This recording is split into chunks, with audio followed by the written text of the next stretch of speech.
হোৱা নাই, এটাও গুলিকাণ্ড হোৱা নাই, সাম্প্ৰদায়িক সংঘৰ্ষ হোৱা নাই, গোষ্ঠীগত সংঘৰ্ষ হোৱা নাই।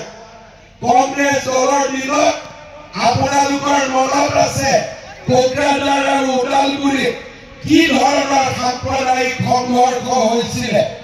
কংগ্ৰেছৰ দিনত আপোনালোকৰ মনত আছে যে কি ধৰণে বিটিআৰত গোষ্ঠীগত সংঘৰ্ষ হৈছিলে। আপোনালোকৰ মনত আছে কংগ্ৰেছৰ দিনত আমি কেনেকৈ ভয়ত আছিলো। আমি কোনো এখন ফাংচন মিটিং সভা সমিতিলৈকে মনৰ আনন্দত আমি উপভোগ কৰিব পৰা নাছিলো।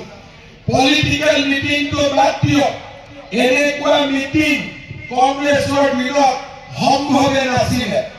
আজি আমাৰ কাৰ্যকালত সকলো ৰাজনৈতিক দলে বিটিআৰত আহিছে, সকলোৱে নিজৰ সংগঠন কৰিছে, সকলো ধৰ্মৰ লোক নিৰাপদে আছে, সকলো ভাষা ভাষী লোক আজি সমন্বয়ৰ মাজেৰে বাস কৰিছে।